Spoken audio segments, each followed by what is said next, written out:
class. Hope all of you are fine and safe. बेटा आज जो टॉपिक हमें डिस्कस करना है वो है sampling and sampling distribution. Sampling क्या होती है? सैम्पलिंग बेसिकली प्रोसीजर है to select the sample. The procedure in which we select the representative part of the population and that representative part of the population is called sample, is called sampling. So आप लोग भी daily life में क्या करते हैं? Sampling कर रहे होते हैं. सपोज आप में से बहुत सारे ने घर में कुछ ना कुछ पकाया होगा, चाय बनाई होगी. तो जब चाय बनाते हैं तो चीनी की चेक करने के लिए उसमें कितना मीठा है आप क्या करते हैं? पूरी चाय तो नहीं पीते, थोड़ा सा एक पोर्शन टेस्ट करते हैं. तो ये क्या कहलाती है? सैम्पलिंग कहलाती है. उसके अलावा फूड इंस्पेक्टर है, वो फूड क्वालिटी चेक कर रहा है. वो क्या करेगा? वो सारे फूड को यूज़ करेगा. किसी भी होटल में जा रहा है, वो फूड क्वालिटी चेक कर रहा है नहीं, वो एक कुछ स्मॉल सा पार्ट लेके उसको चेक करेगा. ये क्या कहलाएगा? सैम्पलिंग कहलाती है.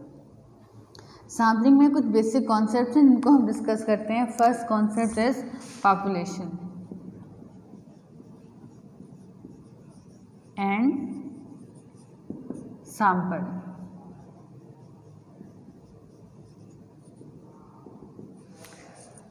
पॉपुलेशन क्या है? The whole from which sample is drawn is known as population or statistical population. Population कोई भी पोर्शन जिसमें से हमने सैम्पल ड्रॉ करना हो वो क्या कहलाती है? पॉपुलेशन कहलाती है. जैसे आपकी क्लास की, अगर मैंने आपकी क्लास से height, average height find out करनी है और मैं 5-6 स्टूडेंट का सैम्पल लेती हूँ, तो आपकी क्लास क्या है? पॉपुलेशन है. और वो 5-6 स्टूडेंट्स क्या हैं? मेरे सैम्पल हैं, जिसकी मैं एवरेज हाइट लेकर और पूरी क्लास की हाइट जो है एस्टिमेट करूँगी. सैम्पल जो है वो रिप्रेजेंटेटिव होना चाहिए. रिप्रेजेंटेटिव से मेरी मुराद ये है कि वो पॉपुलेशन की तमाम जितनी भी उसके पैरामीटर्स हैं, जितनी भी उसकी क्वालिटीज़ हैं, जितनी भी इंफॉर्मेशन पॉपुलेशन में पाई जाती हैं, वो सैम्पल में मौजूद होनी चाहिए. आपकी क्लास के अगेन मैं आपको एग्जांपल देती हूँ. मैंने सैम्पल लिया 6 स्टूडेंट्स का. अगर मैं सारे हाइटेड स्टूडेंट ले लूँगी और आपकी क्लास उनकी हाइट लेकर आपकी क्लास की एवरेज हाइट एस्टिमेट करूँगी, तो वो ज़्यादा आएगी जो कि आपकी क्लास को रिप्रेजेंट नहीं कर रही होगी. इसी तरह अगर मैं सैम्पल में जो ऐसे स्टूडेंट ले लूँ उनकी हाइट जो है कम है, वो भी क्लास को रिप्रेजेंट नहीं करेंगे. तो मेरा सैम्पल ऐसा होना चाहिए जिसमें हाइटेड स्टूडेंट भी हों, कम हाइटेड भी हों और एवरेज स्टूडेंट भी हों, ताकि जब मैं उनका एवरेज लूँ तो वो पूरी क्लास की एवरेज को रिप्रेजेंट कर रहा हो. तो पॉपुलेशन सैम्पल जो है वो क्या है? Representative part of the population होना चाहिए. Sample must be representative part of the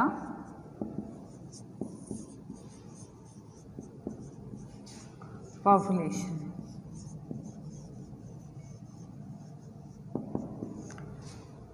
population ली, सैम्पल लिया.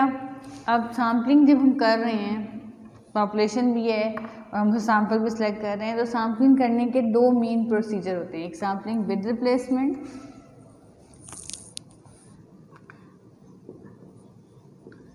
सैम्पलिंग विद रिप्लेसमेंट,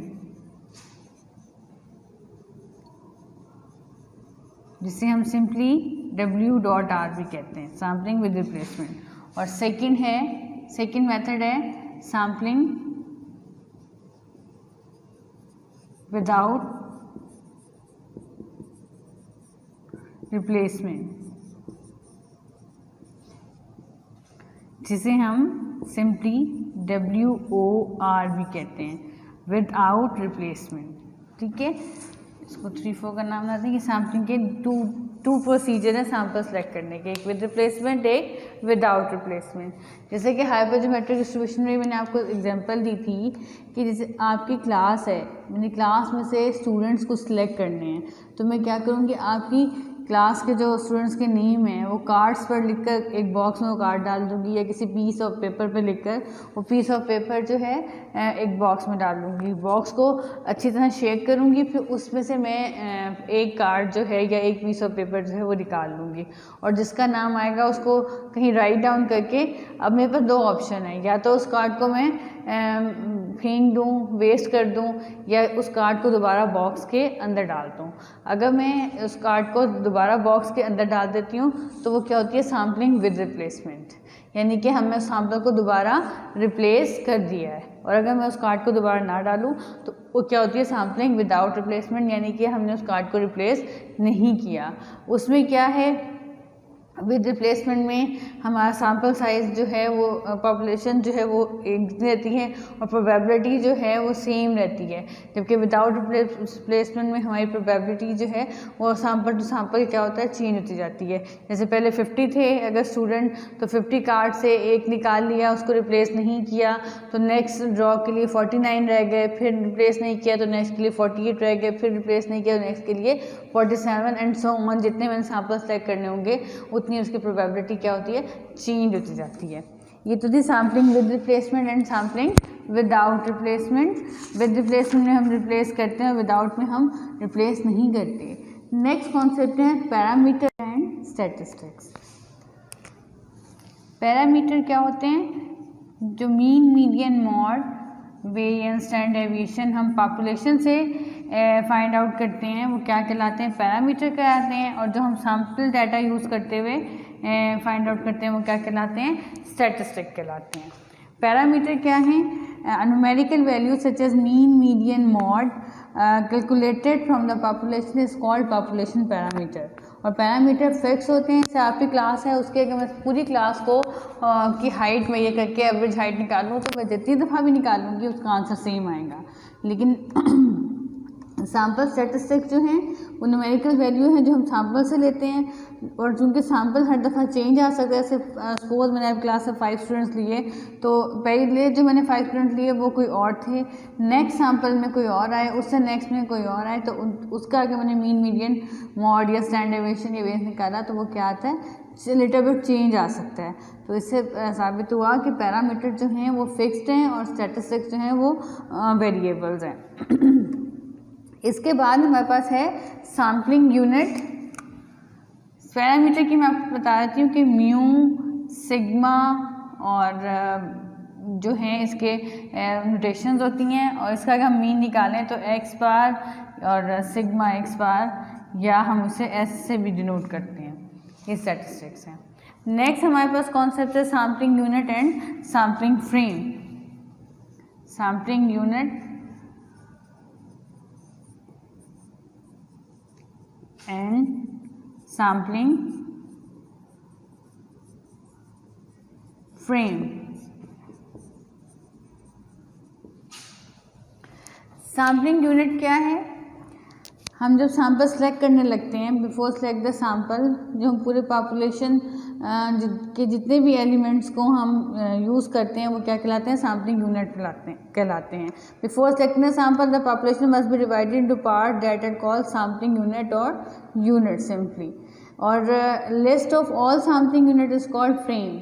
जो हम जो सैम्पलिंग यूनिट जो आपकी पॉपुलेशन में जो भी एलिमेंट्स हैं जो कि हमें पता है कि वो सैम्पलिंग में आ सकते हैं, जैसे आपकी क्लास है, आपकी क्लास का हर स्टूडेंट एक एलिमेंट है, और जो हमें पता है कि ये एलिमेंट जो है सैम्पलिंग में सिलेक्ट हो सकता है एज अ सैम्पल, तो वो क्या कहलाएगा, सैम्पलिंग यूनिट कहलाएगा। और उसकी पूरी जो लिस्ट है होगी, जैसे आपकी क्लास के स्टूडेंट्स की जो पूरी लिस्ट है वो क्या है, हम बस क्या कहलाएगी, वो सैम्पलिंग फ्रेम कहलाएगी। Sampling frame is the complete list of sampling unit. उसके बाद चलते हैं हम सैम्पलिंग वर्सेस कंप्लीट इनोमिनेशन।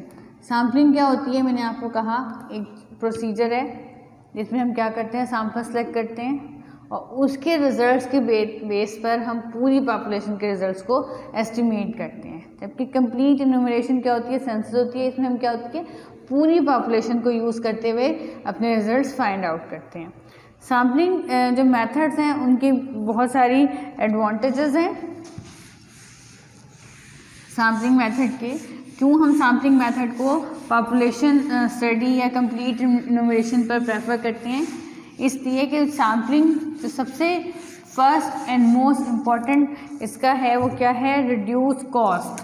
जब हम सैम्पलिंग करते हैं तो क्या होता है, कॉस्ट हमारी रिड्यूस हो जाती है, रिड्यूस कॉस्ट। सेकंड है reduce greater speed,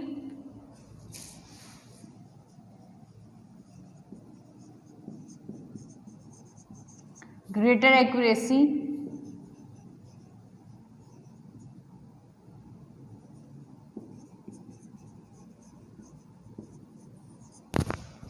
greater scope,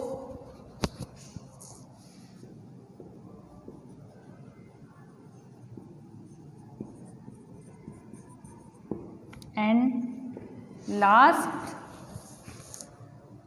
destructive test।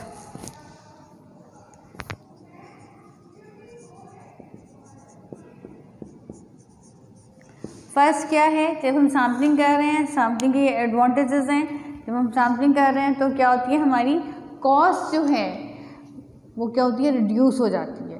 जैसे मैंने अगर BS 4 सेमेस्टर के स्टूडेंट्स का मैंने डाटा कलेक्ट करना है ऑल ओवर द पाकिस्तान, और अगर मैं कंप्लीट इनोवेशन कर रही हूँ तो आप ये देखेंगे मुझे एक एक यूनिवर्सिटी, एक एक इंस्टीट्यूट में जाने में जो है कॉस्ट भी लगेगी। फिर जो मैंने डाटा कलेक्ट करना है, सपोज मैंने हाइट ही मेरी करनी है तो मुझे क्या है, अपने साथ कुछ पर्सन भी हायर करने पड़ेंगे जो हाइट मेजर करें। इंस्ट्रूमेंट का भी कॉस्ट आएगी, यानी कि ऑन द होल जो है कॉस्ट जो है मेरी बढ़ जाएगी कंप्लीट इनोवेशन में, जबकि सैम्पलिंग में जो मेरी ये कॉस्ट होती है ये रिड्यूस हो जाती है। फिर ग्रेटर स्पीड, यानी कि जब हम सैम्पलिंग करते हैं तो हमारा जो टेस्ट जो भी हम अप्लाई कर रहे हैं, जो भी हमने वर्कआउट करना है वो सैम्पलिंग में बहुत तेज़ी से हो जाता है, जबकि कंप्लीट इनोवेशन में हमें ज़्यादा चांस चाहिए। ग्रेटर एक्यूरेसी, क्योंकि हम सैम्पलिंग कर रहे हैं, आपकी क्लास है, मैं पूरी क्लास की हाइट में करूँगी, मैं जाहिर सी बात है 50 स्टूडेंट्स सपोज आपकी क्लास में, तो क्या है मैं थक जाऊँगी। जो लास्ट स्टूडेंट्स की जो मैं जब हाइट में करूँगी हो सकता है उसमें कुछ एरर आ जाए, तो एक्यूरेसी जो है हमारी डिस्टर्ब हो जाएगी। जबकि सैम्पलिंग में 5 स्टूडेंट्स का मैंने करना है, मैं इजीली डाटा कलेक्ट कर लूँगी, इजीली इस पर स्टैटिस्टिकल टेक्निक अप्लाई कर लूँगी। तो जब हम सैम्पलिंग कर रहे हैं तो हमारी एक्यूरेसी जो है वो बेटर हो जाती है। ग्रेटर स्कोप, इसका क्या है, स्कोप भी ज़्यादा है, यानी कि जब इसमें कॉस्ट कम लग रही है, स्पीड ज़्यादा हो रही है, एक्यूरेसी ज़्यादा हो रही है, तो क्या है इसकी इम्पोर्टेंस भी क्या है, बढ़ जाती है हमारे पास। Destructive test, whenever the study is such of the nature that the object being observed are destroyed in the process of collecting the information। Suppose हम कुछ ऐसा टेस्ट कर रहे हैं जिसमें जो हम इंफॉर्मेशन, जो भी हम सैम्पलिंग यूनिट्स यूज़ कर रहे हैं वो उनसे हम जब इंफॉर्मेशन लें तो वो डिस्ट्रॉय हो जाएंगे, तो क्या है वहाँ पर कंप्लीट इनोमिनेशन नहीं बेहतर रहती, बल्कि सैम्पलिंग जो प्रोसीजर हैं वो बेहतर हैं इन डिस्ट्रक्टिव टेस्ट में। सपोज हम फाइंड आउट कर रहे हैं कि कोई स्पेसिफिक डिजीज़ हम देख रहे हैं वेल फिश में, और कराची के साहिल पर हम देखें जा रहे हैं कि कितनी वेल फिश होंगी, 25 होंगी। अगर हम 25 की 25 वेल फिश ले लेते हैं और उन पर भी हम कंप्लीट इनोवेशन कर रहे हैं, 25 वेल फिश ली, सब पे वो टेस्ट अप्लाई किए, सबके अंदर वो डिजीज़ को चेक किया या कोई ऑपरेट किया या उनको कट करके अंदर देखा, तो क्या होगा, एट द एंड हमारे साहिलों पर कोई वेल फिश नहीं रहेगी। तो उसमें अगर हम 3-4 वेल फिश का सैंपल ले लेंगे तो हम क्या कर सकेंगे, हम बाकी वेल फिश के बारे में जो इन्फॉर्मेशन है वो भी कलेक्ट कर सकेंगे, और हमारा जो पूरी पॉपुलेशन है वो भी डिस्ट्रॉय नहीं होगी। सो सैम्पलिंग के क्या क्या बेनिफिट्स हैं कि कॉस्ट रिड्यूस कर देती है, इसकी स्पीड ज़्यादा होती है, ज़्यादा एक्यूरेट होती है, क्योंकि ये सारे फंक्शन काम कर रहे थे, स्कोप भी ज़्यादा है, और डिस्ट्रक्टिव टेस्ट जो है, अगर हमने कोई टेस्ट ऐसा अप्लाई करना है इसमें हमारा सैम्पलिंग यूनिट जो है वो स्पॉइल हो जाते हैं, ख़राब हो जाते हैं, डिस्ट्रॉय हो जाते हैं, तो उसमें सैम्पलिंग बेटर है as compare to complete enumeration. उसके बाद हम चलते हैं sampling and non sampling error. Sampling error क्या आता है कि we have sometime we have to study the population, तो उसमें क्या होता है कि हम सैम्पलिंग नहीं कर रहे, कंप्लीट पॉपुलेशन में कर रहे हैं, जो सैम्पलिंग है वो नहीं कर रहे, कंप्लीट पॉपुलेशन को यूज़ कर रहे हैं, कंप्लीट इन्फॉर्मेशन कर रहे हैं, तो क्या होता है कि कुछ हमें कंप्लीट इन्फॉर्मेशन पॉपुलेशन के बारे में मालूम हो जाती हैं। उसमें हमारे क्या होता है, कोई भी एरिया जो पॉपुलेशन का होता है वो मिस नहीं होता। लेकिन अगर हम सैम्पलिंग कर रहे हैं तो हम एक रिप्रेजेंटेटिव पार्ट ले रहे हैं, तो अगर वो पार्ट रिप्रेजेंटेटिव नहीं है तो उसमें क्या है कि कुछ ऐसी इन्फॉर्मेशन आपकी क्लास के बारे में क्या होती है, जैसे अभी क्लास में ले रही हूँ हाइट के लिए, तो कुछ ऐसी इन्फॉर्मेशन पॉपुलेशन के बारे में क्या होती हैं, मिस हो जाती हैं, हमें पता नहीं चलती। ये जो फिर उसमें जो क्या होता है, एरर पैदा हो जाता है हमारा जो सैम्पलिंग है, तो वो क्या कहलाते हैं, सैम्पलिंग एरर कहलाते हैं। जबकि कुछ ऐसे एरर होते हैं जो सैम्पलिंग में नहीं होते, बल्कि जो हम कर रहे हैं सच एरर किसी भी इन्वेस्टिगेशन में, जिसमें जो हमें इंटरव्यूअर है वो जो इंटरव्यू जिसका हम कर रहे हैं वो हमें फुली इंफॉर्मेशन ना दे, रिस्पॉन्स सही ना दे, मिस्टेक्स कर दे रिस्पॉन्स देने में, उसने 9 लिखा है हमें 1 लग रहा है, कोडिंग सही नहीं की, कंप्यूटर ऑपरेटर ने डाटा सही फीड नहीं किया, इस टाइप के जो सारे एरर आते हैं वो क्या होते हैं, नॉन सैम्पलिंग एरर होते हैं। और एक और चीज़ याद रखने की है कि सैम्पलिंग एरर तो हम रिड्यूस कर सकते हैं सैम्पल साइज़ को बढ़ाकर, क्योंकि हमारे पास सैम्पलिंग एरर वो एरर आए हैं जो कि हमने पूरे पॉपुलेशन नहीं यूज़ की, सैम्पल यूज़ किए हैं, एक पोर्शन यूज़ किया है, तो उसमें क्या है, कुछ इंफॉर्मेशन जो है वो मिस हो गई हैं। तो हम अगर अपना सैम्पल साइज़ इंक्रीज़ कर देंगे तो क्या होता है, हमारा जो सैम्पलिंग एरर जो है वो रिड्यूस होता रहता है as we increase the sample size. लेकिन नॉन सैम्पलिंग एरर में जो आ गए हैं, जो पर्सन ने रिस्पॉन्स सही नहीं दिया, उसने सपोज मैंने एज पूछी, एज सही नहीं बताई, उसकी मैंने पे पूछी, पे सही नहीं बताई, तो ये कौन से एरर है, नॉन सैम्पलिंग एरर है। और ये जितना भी हम सैम्पल साइज इंक्रीज़ कर लें ये रिड्यूस नहीं होते, इसलिए सैम्पलिंग एरर रिड्यूस किए जा सकते हैं, नॉन सैम्पलिंग एरर रिड्यूस नहीं की जा सकते। उसके अलावा बायस है। बायस क्या होता है, difference between the parameter and the mean of sample statistics of an infinite sample में जो डिफरेंस आता है ना, उसको हम क्या कहते हैं, बायस कहते हैं। वही कि अगर नॉन सैम्पलिंग एरर है और बायस है तो क्या हो सकता है, नॉन सैम्पलिंग एरर रिड्यूस नहीं हो सकते, लेकिन बायस जो आ गया है ना, बायस को भी हम क्या करते हैं, रिड्यूस कर सकते हैं। फिर अभी मैंने आपको बताया कि हमारा सैम्पल क्या है, रिप्रेजेंटेटिव होना चाहिए। हम जब सैम्पलिंग यूनिट जब हम सैम्पलिंग स्टार्ट करते हैं तो हम पहले एक सैम्पल डिज़ाइन बना सकते हैं। There are many ways in which a sample can be drawn from a given population. Some of these are quite simple while other are related complicated. यानी कि हमने जब सैम्पलिंग स्टार्ट की तो हमने पहले एक सैम्पलिंग डिज़ाइन बना लिया कि हमने ये पॉपुलेशन यूज़ करनी है, इतने का सैम्पल लेना है, और ये सैम्पलिंग मेथड्स जो हैं यूज़ करने हैं। कुछ उनमें से कॉम्प्लिकेटेड हैं और कुछ कॉम्प्लिकेटेड नहीं हैं। वो कौन कौन से सैम्पलिंग मेथड्स हैं, वो प्रोबेबिलिटी सैम्पलिंग मेथड्स भी हैं और नॉन प्रोबेबिलिटी सैम्पलिंग मेथड्स भी हैं। प्रोबेबिलिटी हम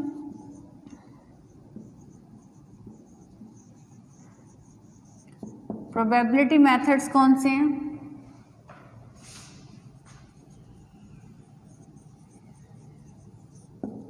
उसमें सबसे फर्स्ट है simple random sampling.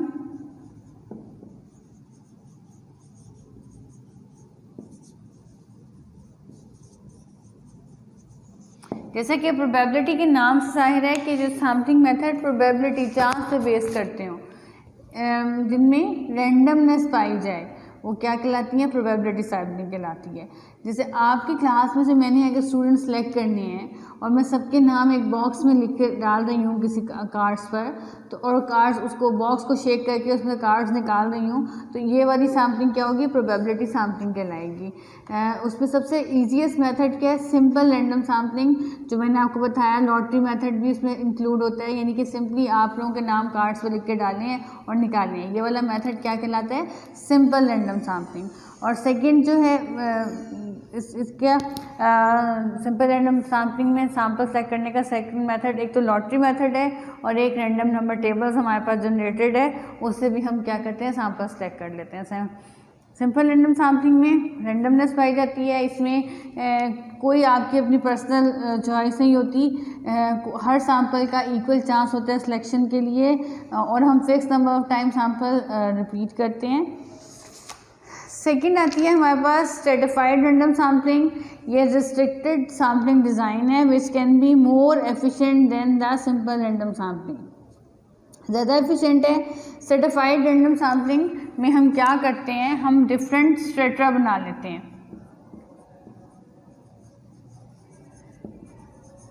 Stratified random sampling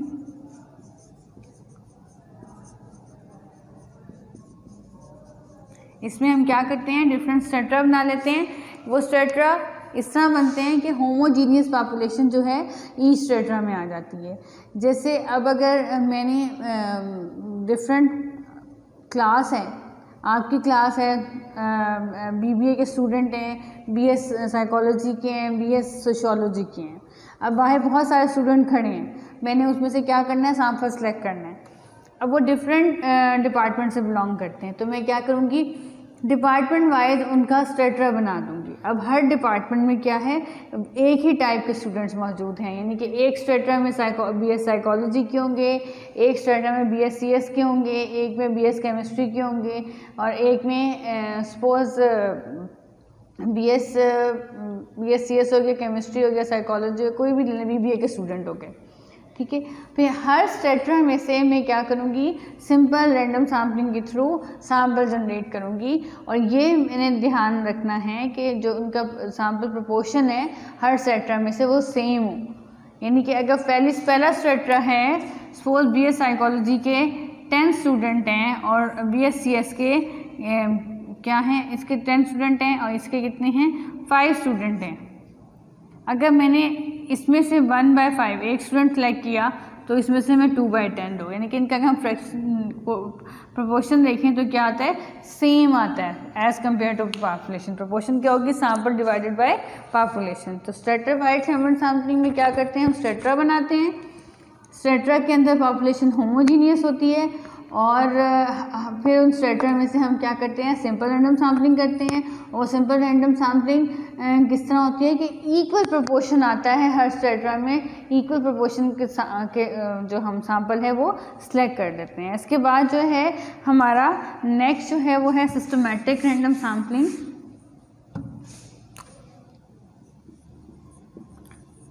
systematic random sampling जैसे कि नाम से आपको जाहिर हो रहा है कि एक सिस्टम हम जनरेट करते हैं और सिस्टम के अकॉर्डिंग हम सैम्पलिंग करते हैं।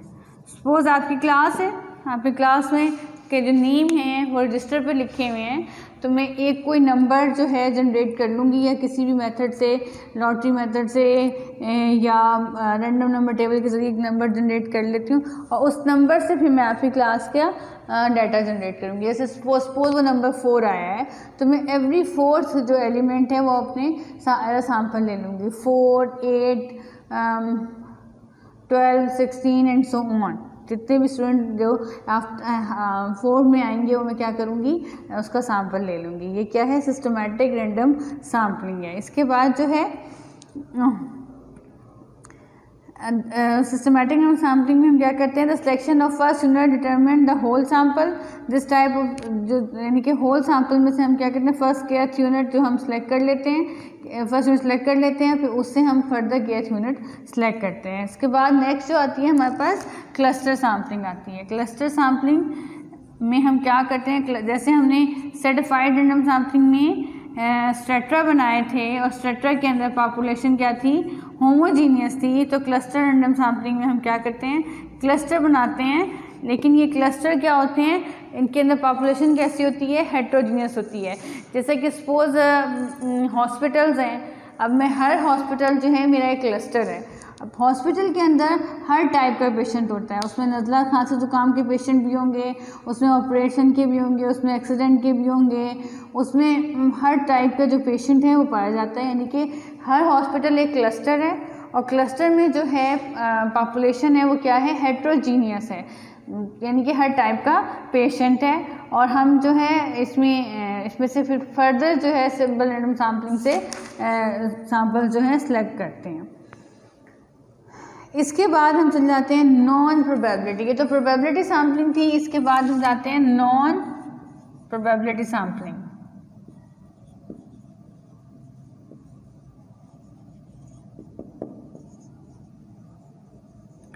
नॉन प्रोबेबिलिटी सैम्पलिंग में फर्स्ट आ जाता है जजमेंट सैम्पलिंग और पर्पसेस सैम्पलिंग।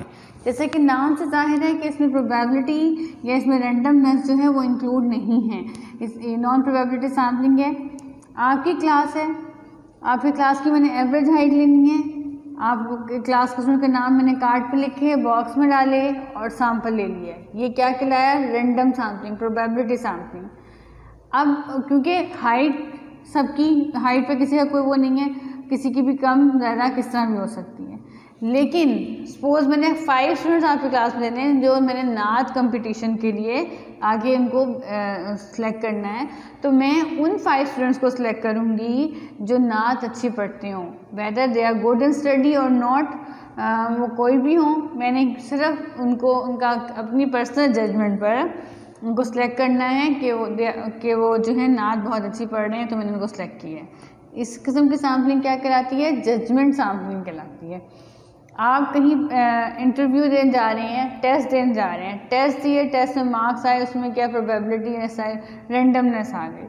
उसके बाद जब आपने इंटरव्यू दिया तो इंटरव्यू में जजमेंट सैम्पलिंग आती है। उसमें जो सैम्पल वो सिलेक्ट करते हैं वो उनकी पर्सनल जजमेंट पे होता है। जो भी पैनल बैठा होता है वो पर्सनली जज करता है, जिसको कैपेबल समझता है उसको, उसके लिए वो उसको सिलेक्ट कर लेता है, और जिसको नहीं समझता उसको रिजेक्ट कर देता है। तो ये इस टाइप की सैम्पलिंग क्या कहलाती है? जजमेंट सैम्पलिंग कहलाती है, और ये नॉन प्रोबेबिलिटी सैम्पलिंग की बेसिक टाइप है। इसके बाद नेक्स्ट है कोटा सैम्पलिंग। कोटा सैम्पलिंग में जिस तरह पता है कि स्पेसिफिक कोटा जो है वो फिक्स कर लेते हैं। सपोज आपकी क्लास या आप जॉब्स में देखें कि उसमें माइनॉरिटीज़ का भी एक स्पेसिफिक कोटा होता है।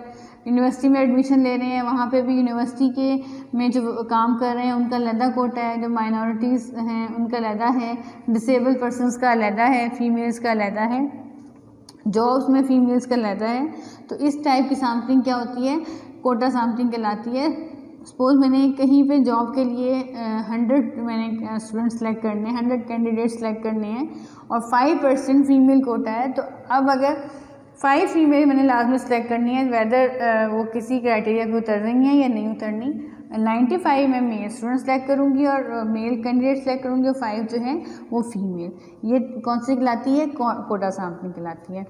इसके अलावा नॉन प्रोबेबिलिटी सैम्पलिंग की एक और नई जो आई है टेक्निक, वो है कन्वीनियंस सैम्पलिंग। ये इस सैम्पलिंग में हम वो डाटा यूज़ करते हैं जो कन्वीनियंटली हमें मिल जाता है, इजीली अवेलेबल होता है। सपोज़ मैंने लीवर कैंसर पे काम करना है, अब मैंने मुल्तान सिटी में काम करना है। अब मैं हर गली हर घर में जाकर उन्हें पूछूंगी कि आपके घर लीवर का कोई पेशेंट है या नहीं है, या किसी को हेपेटाइटिस कभी हुआ था कि नहीं हुआ।